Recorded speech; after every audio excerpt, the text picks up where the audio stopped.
अमित शाह पर्चे बांट रहा होता है हाथ से, आदमी अर्श पर, और आदमी अहंकार में आ जाए मोदी जी की तरह तो लोग कहते आजा बेटा फर्श पर। जब ये कंपनियां अपनी मर्जी से डाटा बैन कर देती हैं, आप सोचिए अगर बदकिस्मती से इनके हाथ में आटा आ गया तो ये आटा भी ऐसे बैन करेंगे। जीतने के बाद पूरे देश को पूछते हैं साबित करो तुम भारतीय हो। कमल के फूल वाले सड़क पर कांटे गाड़ रहे हैं और अपने खेती के औजारों में कांटे गाड़ने वाले फूल उगा रहे हैं।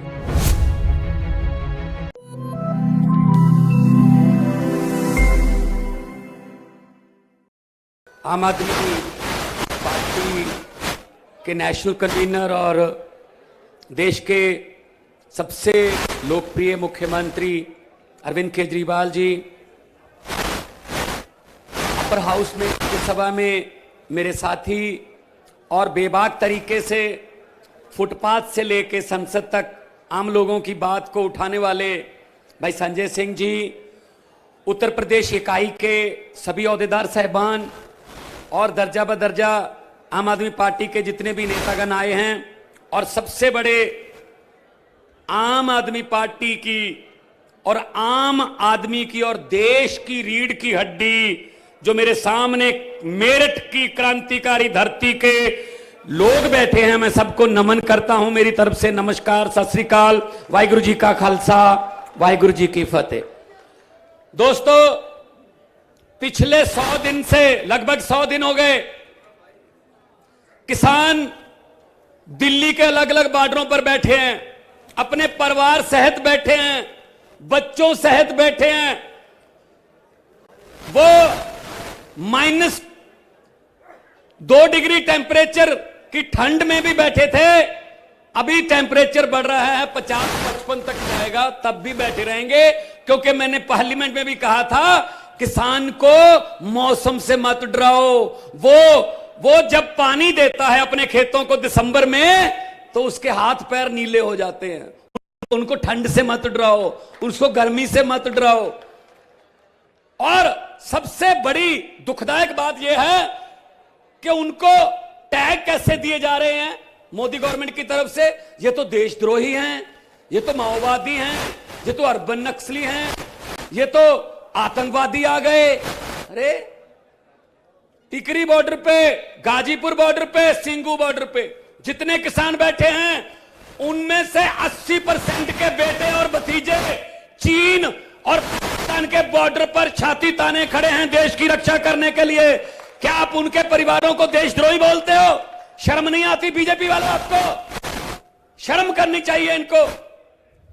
मैं पंजाब की धरती से आया हूं, मैं जलियांवाला बाग की धरती से आया हूं, मैं शहीद आजम भगत सिंह की धरती से आया हूं, मैं शहीद उधम सिंह के शहर से आया हूं, और मैं मंगल पांडे की धरती को नमन करने आया हूं जिसने 1857 में ऐसा गदर खड़ा किया, इस सरकार की जड़ें हिल गई थी। ये महापंचायत भी वही काम करने वाली है, इतिहास अपने आप को दोहराएगा। मैं जब आ रहा था संगरूर से बाया करनाल शामली, मुझे तो कोई फर्क नहीं पता चला कब मैं हरियाणा में एंटर हो गया, कब मैं यूपी में हो गया एंटर, क्योंकि इधर उधर जो फसलें थी वो बिल्कुल एक जैसी हैं। हमारे पंजाब में भी गेहूं इतना ही बड़ा हो गया जहां जितना आपके यहां। हमारे पंजाब में भी सरसों के फूल उतने ही पीले हैं जितने आपके यहां हैं। हमारे पंजाब में भी गन्ना ऐसे ही खड़ा है, आपके यहां भी खड़ा है, और हमारे पंजाब में भी गन्ने की पेमेंट नहीं हुई, आपके यहां भी पेमेंट नहीं हुई। मुझे तो कोई फर्क नहीं लगता इसमें, समस्याएं सेम हैं, समस्याएं एक हैं। तो समस्याएं एक है तो उसका हल भी एक है। जिन समस्याओं का हल दिल्ली में हो चुका है और जिन समस्याओं का हल दिल्ली में अरविंद केजरीवाल ने किया है, तो सभी समस्याओं का हल आपके सामने बैठा है अरविंद केजरीवाल। दिल्ली की लड़ाई को याद करो, जब दिल्ली में अरविंद केजरीवाल लड़ते हैं, कौन होता है इनके साथ? हम सब होते हैं। हमें कौन जानता देश में? अरविंद केजरीवाल के नाम पे लड़ते हैं, ये जाते हैं। और दूसरी तरफ कौन होता है? पूरा मंत्रिमंडल केंद्र सरकार का, सभी मुख्यमंत्री, दुख्यमंत्री, सभी जितने अमित शाह पर्चे बांट रहा होता है हाथ से। अरे अरविंद केजरीवाल जी, आपको मैं इस बात की बधाई देता हूं, जो पहले हेलीकॉप्टर से ऐसे करके चुनाव जीता जाते थे, आज डोर टू डोर नहीं, विंडो टू विंडो करने लगे हैं, धरती पे आ गए हैं। उनको धरती पे उतारने का काम अरविंद केजरीवाल ने किया है। लोकतंत्र में लोग बड़े होते हैं, नेता बड़े नहीं होते। जब नेता मोदी जी की तरह अपने आप को लोकतंत्र से बड़े समझने लगते हैं तो लोग बहुत सियाने हैं भाई साहब। लोग जब चाहें आदमी अर्श पर और आदमी अहंकार में आ जाए मोदी जी की तरह, तो लोग कहते हैं आजा बेटा फर्श पर। बड़े उतारे हैं। इंदिरा गांधी हार गई थी, वाजपेयी जी हार गए थे। तो ये अहंकार नहीं करना चाहिए। अहंकार का सिर नीचे होता है। और क्या कैसे रोक रहे हैं भाई पंजाब वालों को, यूपी वालों को? ऐसे तो बॉर्डर जो बनाते हैं ना, दुश्मन की फौज को रोकने के लिए बनाते हैं कि अगर वो यहां तक आ गए तो ये पुल उड़ा देंगे हम, अगर वो दुश्मन की फौज यहां तक आ गई, यहां बारूदी सुरंग बिछा देंगे, अगर यहां तक आ गए तो कटीली तारें लगा देंगे। बिल्कुल वैसा ही किसानों के साथ। क्या क्या देशद्रोही आ रहे हैं? कोई दुश्मन की फौज हमला करने आ रही है। और देखो, कमल के फूल वाले किसानों के सामने कांटे लगा रहे हैं। कमल के फूल वाले सड़क पर कांटे गाड़ रहे हैं और अपने खेती के औजारों में कांटे गाड़ने वाले फूल उगा रहे हैं। किसानों ने फूल उगाए हैं। इसका मतलब डर है। इसका मतलब ये सरकार डर गई है, अंदर से डर गए हैं। ये पूंजीपतियों की सरकार है। पीयूष गोयल रेल मंत्री है और व्यापार मंत्री है। वो क्या करने जाता भी जब किसानों से बात उचित होती है? उसका कोई लेना देना नहीं खेती से। वो तो अंबानीज और अडानीज का वकील बन के जाता है भाई साहब, कि इनको कोई नुकसान ना हो जाए।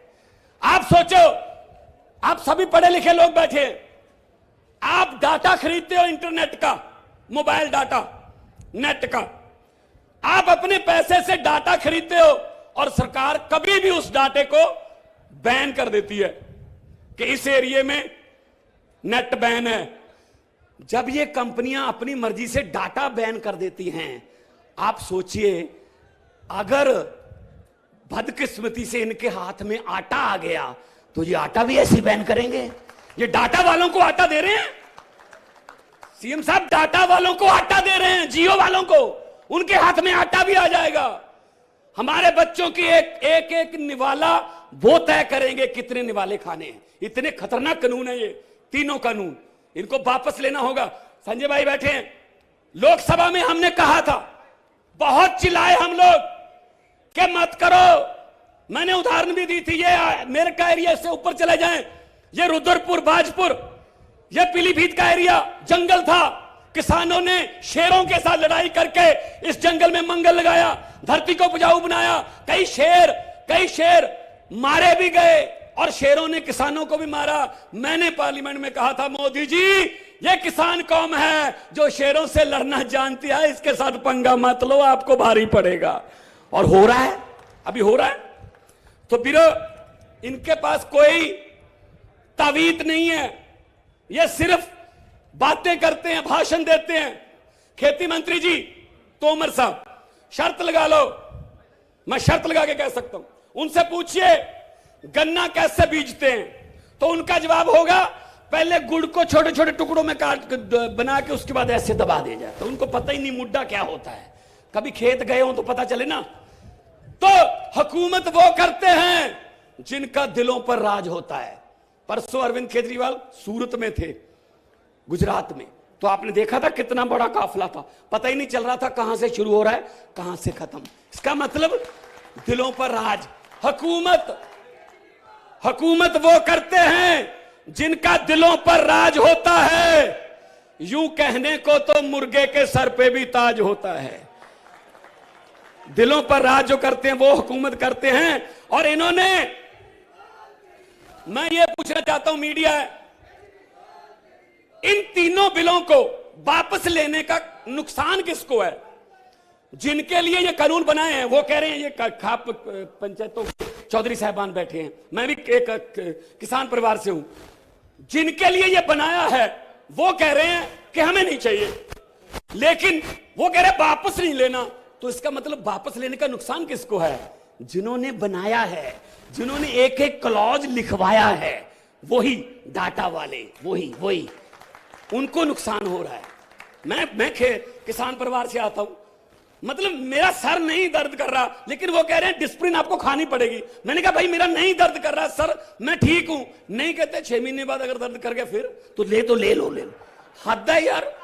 ये मोदी जी जब घूमते हैं ना देश में, चुनाव के समय जब घूमते हैं, तब बड़ी ऊंची आवाज में कहते हैं सबको कि गर्व से कहो तुम भारतीय हो, और जीतने के बाद पूरे देश को पूछते हैं साबित करो तुम भारतीय हो।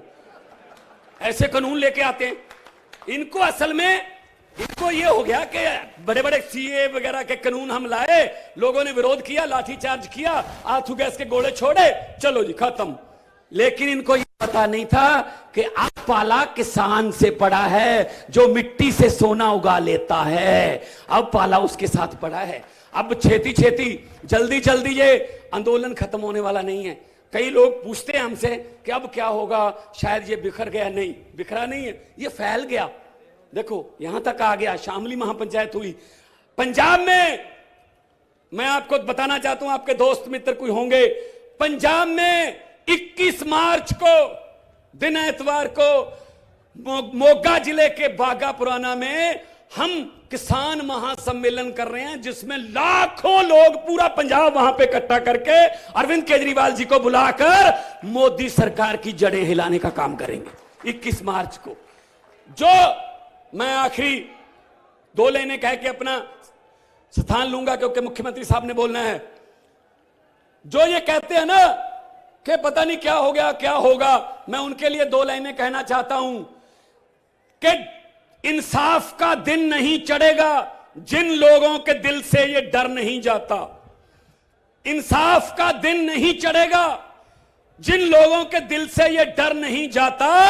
मेरठ की क्रांतिकारी धरती से मैं कह रहा हूं कि उनको समझा देना कि रात लंबी होने का मतलब सूर्य मर नहीं जाता, सूर्य चढ़ेगा, यहीं से चढ़ेगा, इसी धरती से चढ़ेगा। पंजाब, उत्तर प्रदेश इकट्ठे होकर आजादी की लड़ाई भी लड़ते रहे हैं, और पंजाब और उत्तर प्रदेश ने आजादी की लड़ाई को लीड किया था। चंद्रशेखर आजाद या और भगत सिंह इकट्ठे लड़ते थे, और पंजाब इन काले कानूनों से आजादी दिलवाने के लिए आगे हो, पूरे देश को मिली थी। उसी तरह इन कानूनों से आजादी पूरे देश के मिलेगी। जय जवान। अभी पिछले दिनों हम भगत सिंह के चाचा अजीत सिंह जी का जन्मदिन मना के हटे। उन्होंने पगड़ी जट्टा 9 महीने का आंदोलन शुरू किया था, तब भी 3 ही कानून थे। तो उनकी आत्मा को भी शांति मिलेगी। दोनों हाथ ऊपर कर 2 नारे लगा दो, उनकी आत्मा को शांति मिलेगी। अभी जो हमारा इनकलाब का दिया जगा कर बैठे हैं, दोनों हाथ ऊपर का उठाकर 2 नारे लगा दो, इनकलाब, इनकलाब। बहुत बहुत धन्यवाद, बहुत बहुत धन्यवाद।